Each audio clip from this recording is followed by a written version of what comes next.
Hello, অনেকদিন পর আবারও একটা নতুন ভ্লগ দেওয়ার ইচ্ছা হলো। ঘরের নানা রকম কাজ আর ব্যস্ততার মধ্যে সারাক্ষণ ফোন হাতে নিয়ে ভ্লগ করাটা হয়েই ওঠে না প্রায়শই। যেহেতু হালকা গরম পড়ে গেছে, তো রাতে এবার আমাদের রোজের ভাতই হবে ডিনারে। আমাদের বাঙালিদের কি হয়, একটু গরম পড়ে গেলেই রাত্রেবেলা না ভাত খেতে ভীষণভাবে ইচ্ছে হয়। তো আজ আমি ভাত বানিয়েছিলাম, আর বানিয়েছিলাম তার সঙ্গে আলু দিয়ে একটা পাতলা করে মাংসের ঝোল।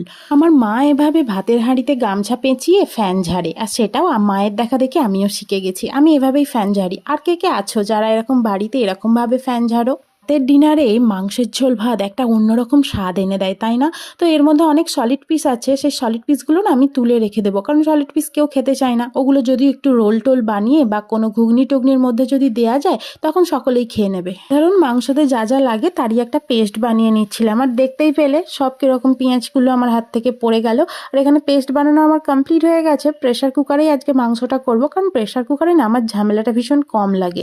সঙ্গে সঙ্গে সব কিছু বসিয়ে দাও নেড়ে, আর তারপর 4-5টা সিটি দিয়ে দাও। আর এদিকে দেখো তেলের বোতলগুলো সব ফাঁকা হয়ে গেছে, আবার তেল ঢালতে হবে, এই এক যে বাড়তি ঝামেলা। বোতলের মধ্যে না তেল ভরে নেওয়া ব্যাপারটা আমার ভীষণ কঠিন লাগে। শুধু মনে হয় যে যদি একটু হাত স্লিপ করে যায় তাহলে আমার কাঁচের বোতলটাও যাবে, আর এদিকে আমার প্যাকেট ভর্তি তেলটাও যাবে। তো যাই হোক, আমি খুব স্মুথলি এই যে সবুজ মতো জিনিসটা, এটার সাহায্যে আমি তেলগুলোকে ঢেলে নিচ্ছিলাম। এই যে দেখো বোতলগুলো আমি ফিল আপ করে নিচ্ছি। আর ওদিকের দিকে আমি আলুটা বসিয়ে দিয়েছি প্রেশারে। আলুটা প্রেশারেই ভেজে নিয়ে তারপর মশলা তুলে দিয়ে মাংসটাকে তুলে দেবো। আর যা প্যাকেটের মধ্যে একটু এক্সেস তেল ছিল সেটাকেও আমি চিপে চিপে দিয়ে দিচ্ছিলাম। এরকম সকলেই করে, আমি জানি বাড়িতে। আর এদিকে যে পেস্টটাও দিয়ে দিলাম, যে একটা আদা রসুন টমেটো দিয়ে একটা যে পেস্ট বানিয়েছিলাম সেটা দিয়ে দিলাম। আর এখানে না বোতলটা অনেকটা ভর্তি হয়ে গেছিলো, ওই তেল একটু ঢেলে দিলাম।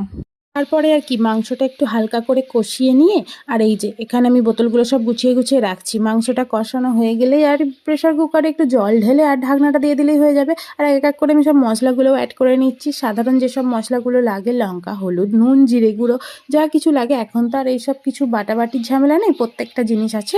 মশলা প্যাকেট করা গুঁড়ো আমরা সেগুলোই ব্যবহার করি। আর এখানে এই যে আমি ফুল জোর দিয়ে দিয়েছি গ্যাসটার। তোমরা কে কে আছো যে রাতে এরকম এক তরকারি ভাত খেতে ভীষণ পছন্দ করো? যেমন ধরো মাংসের ঝোল ভাত, ডিমের ঝোল ভাত, মাছের ঝোল ভাত, এরকম কারা কারা পছন্দ করো? আমার তো দারুণ লাগে। প্রথমত খাটুনিটাও কম হয়, আর দ্বিতীয়ত সময়টাও কম লাগে। এদিকে আমার সব কিছু হয়ে গেছে, আর এত কিছু করে না আমি এত হাঁপিয়ে গেছি যে একটু জল খেয়ে নিলাম।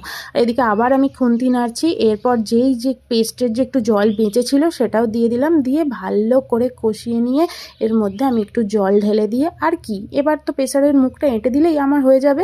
আর দেখো এই যে তোমাদের সঙ্গে গল্প করতে করতে না আমার এদিকে মাংসের ঝোলটা হয়েও গেল।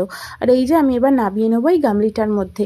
আমি এক জায়গাতেই সব কিছু তরকারিটা নিয়ে নেবো। এবার যার যেরকম যতটা লাগবে সে হাতা দিয়ে তুলে তুলে নিয়ে নেবে। প্রথমে তো আমি হাতা দিয়ে তুলছিলাম, তারপর যে তুলতে পারছিলাম না তখন পুরো